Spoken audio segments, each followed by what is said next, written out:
Assalamualaikum. Iya, waalaikumsalam. Silakan masuk. Ya Bu. Halo Ananda. Sebelumnya coba perkenalkan namanya dulu. Ya baik, perkenalkan nama saya Yunita Effendi Bu. Oke, dari lokal berapa nak? Dari semester 5 lokal A Bu. Oke, dari semester 5 lokal A. Kemarin kata Bu Diana, katanya Yunita ada mendatangi ruangan ibu. Kalau boleh ibu tahu ada apa tuh nak?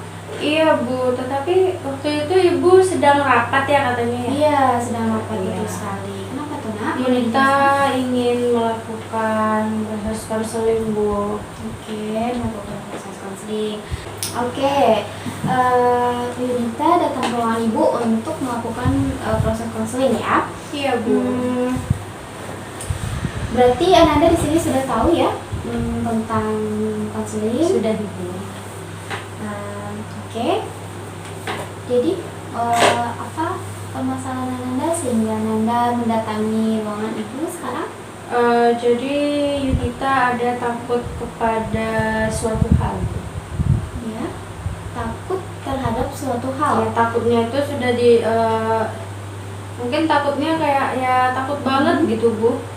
Oke, takut banget. Nah, kalau boleh ibu tahu, hal apa yang membuat Ananda takut? Di sini Yunita takut dengan ketinggian Bu. Takut dengan ketinggian. Iya. Oke.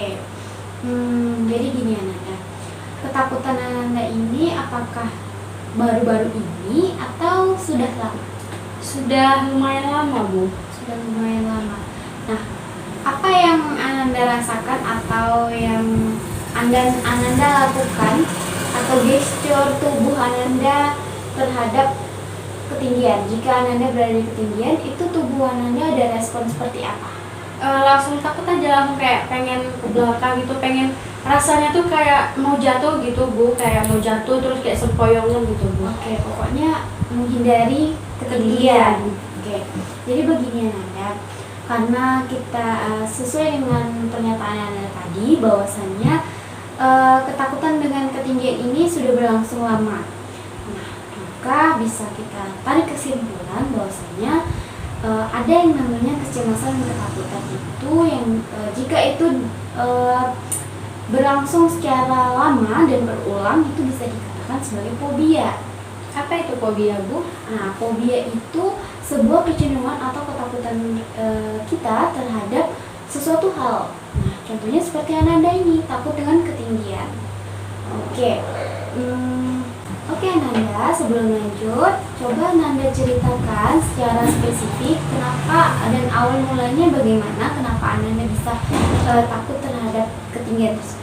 Oke baik Bu. Nah itu di umurnya Yunita juga kurang tahu ya Bu, sudah lupa juga. Nah ketika waktu itu Yunita diajak untuk pergi berladang. Berladang itu kan tidak bisa menggunakan motor, jadi kan jalan kaki Bu. Nah itu kan apa ya namanya, banyak tebing-tebing kayak tumpukan-tumpukan pasir itu. Nah jadi semakin kita berjalan kita semakin tinggi ya Bu, sampailah di puncaknya, sampailah di ladang tersebut. Nah di ladang tersebut ada kayak gundukan tanah. Nah di situ biasanya bagus untuk tempat foto-foto gitu kan Bu. Nah Yunita pengenlah foto di situ. Nah ternyata di situ tuh tidak ada sanggahan apa ya Bu, namanya palang ya, palang untuk ketinggian itu. Nah di situ pas pula ada saudara Yunita kayak mau gini kan gitu Bu, kayak jatuh gitu. Nah di situ Bu pas jatuh gitu Yunita langsung panik, langsung tubuhnya langsung dingin, terus langsung nangis. Nah terus pokoknya tubuhnya lemes gitu. Pada saat itulah Bu Yunita ketika melihat ketinggian nggak ada palangnya, itu merasa Yunita bakalan jatuh ke bawah Bu. Oke, berarti Ananda ini memiliki ketakutan atau bisa dikatakan sebuah trauma gitu ya. Akibat Ananda sedang berada di sebuah ketinggian, di suatu tempat ketinggian, lalu ada seseorang yang mau mendorong Ananda. Nah, sekarang Ibu mau tanya, ketika Ananda berada di ketinggian tersebut, apakah Ananda ketika saudara Ananda mendorong, apakah Ananda sempat terjatuh ke bawah? Enggak Bu, nggak sempat terjatuh karena kan dia megangnya tuh baju ya, Oh, baju iya, nih. Terus langsung ditarik gitu, nah di situ memang langsung panik. Kepikiran jatuh nggak ya, ternyata enggak gitu Bu. Pokoknya Oke. semua tubuh udah dingin. Bisa dikatakan berarti Ananda saat itu terkejut ya, Iya, Bu. karena dikagetin itu. Oke, berarti di sini Ananda merasa cemas ya. Cemas sekali. Oke, untuk selanjutnya sebelum kita ke tahap selanjutnya lagi, Ibu akan menjelaskan bahwa tindakan yang akan diberikan yaitu tentang teknik desensitisasi sistematis. Nah, teknik ini dipercaya ampuh untuk membantu orang-orang yang memiliki trauma atau fobia seperti Ananda ini. Nah, step yang pertama, Ibu minta Ananda untuk relax dulu. Coba posisikan tubuhnya senyaman mungkin.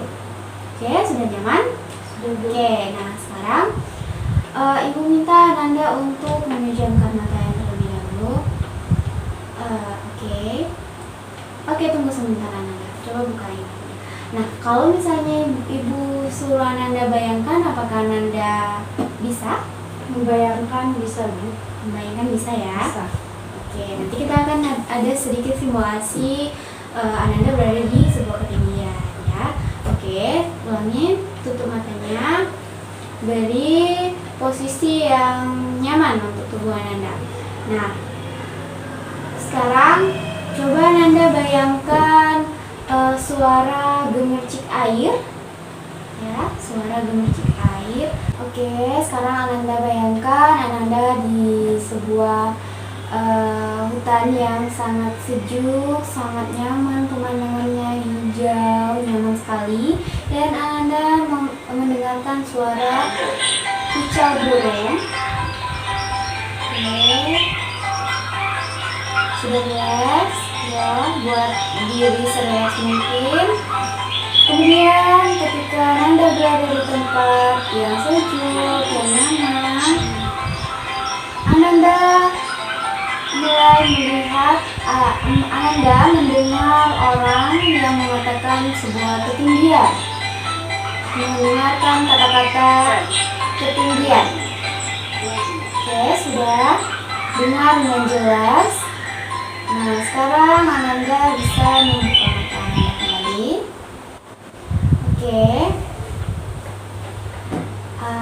Oke, setelah melakukan tahap yang pertama, bagaimana menurut Ananda? Apakah masih ada yang mengganggu ketika Ananda mendengar suara atau kata-kata tentang ketinggian?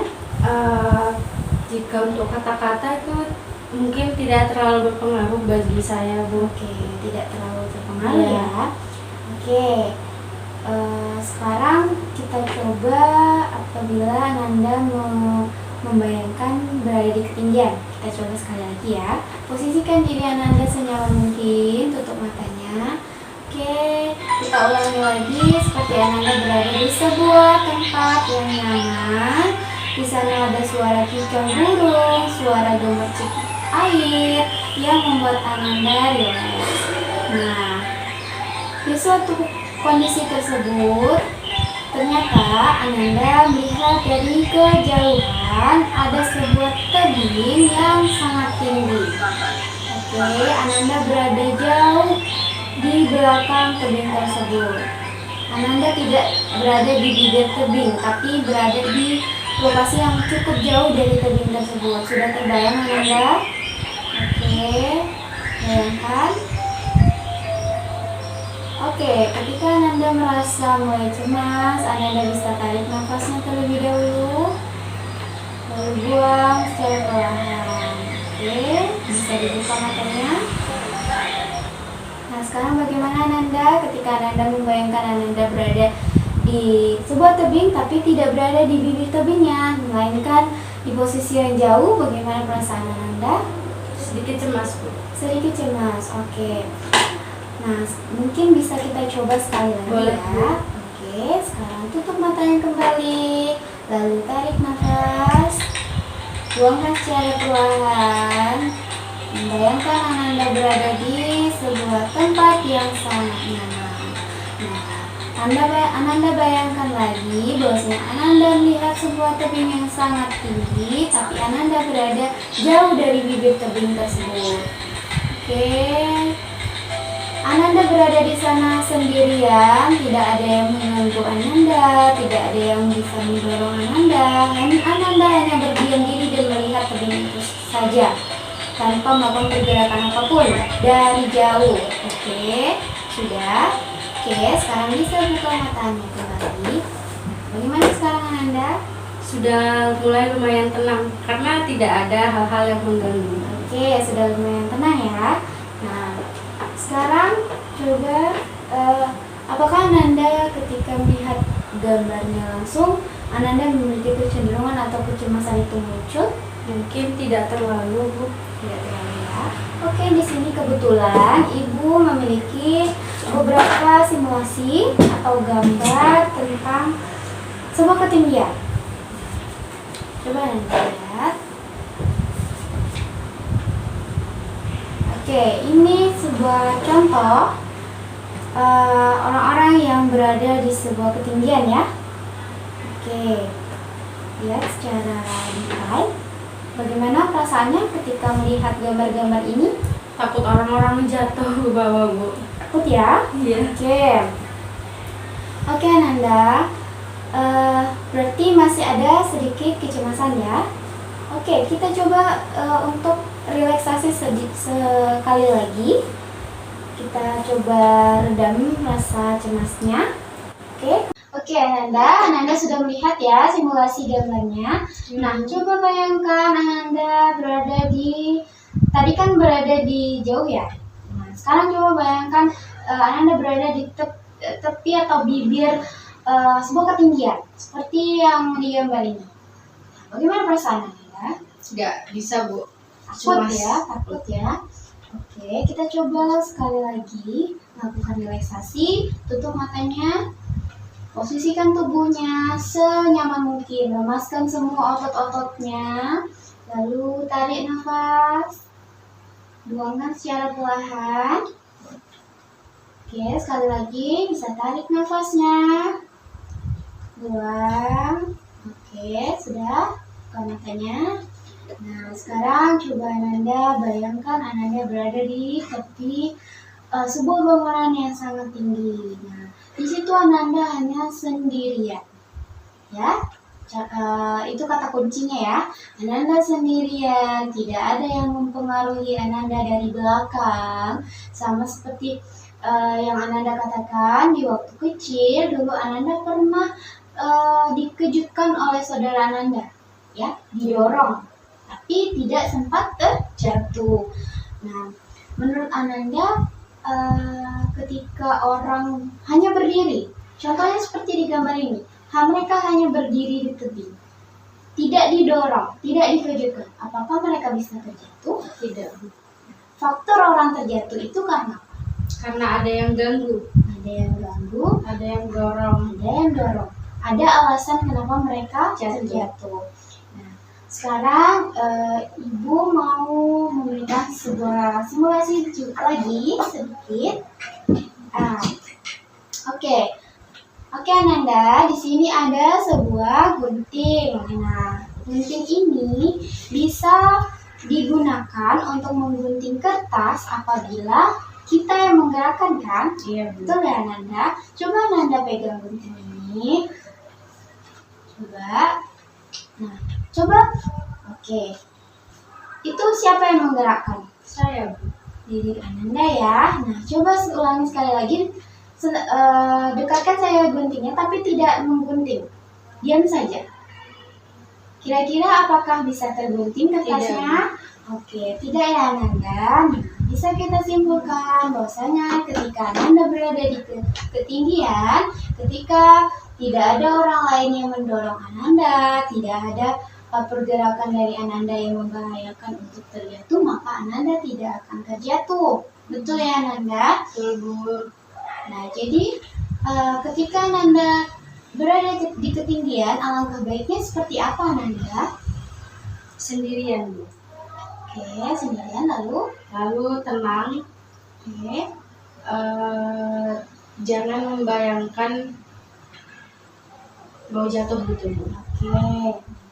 Meluruskan ya Nanda, maksudnya ketika Nanda mau berada di ketinggian bukannya Nanda tidak boleh bertemu, tidak boleh membawa teman, tapi maksud ibu di sini teman Ananda jangan mempersepsikan bahwasanya ada yang mau mendorong.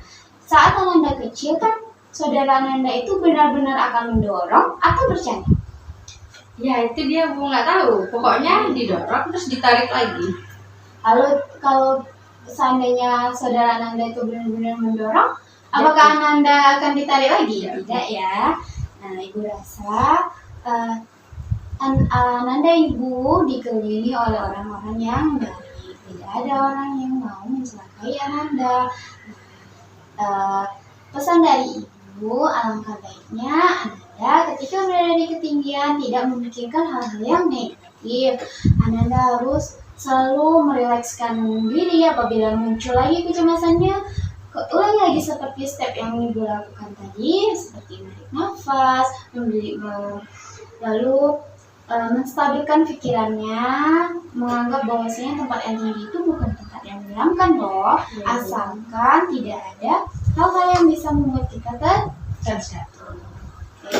Oke, baiklah Nanda, bagaimana sekarang setelah kita melakukan teknik desensitisasi sistematis ini, apakah ada perubahan atau masih tetap seperti Nanda pertama kali masuk ke ruangan itu? Sudah tenang Bu, sudah seperti tidak ada beban lagi. Oke, seperti tidak ada beban lagi ya. Ibu harap Ananda bisa menerapkan ini dan Ananda sudah tidak takut lagi terhadap ketinggian. Oke, baik Ananda, sesuai dengan waktu konseling kita sudah selesai dan Ananda juga sudah memiliki penyelesaian atas masalah Ananda. Ibu rasa untuk konseling kali ini kita cukupkan sampai sini. Boleh ya Ananda? Boleh Bu. Oke. Nanti ketika Ananda merasa ada gangguan lagi ketika berada di ketinggian, boleh Ananda hubungi ibu atau langsung datang ke ruangan ibu ya. Baik Bu. Oke, sekarang Ananda Boleh izin pamit Bu. Terima kasih ya Bu. Salam.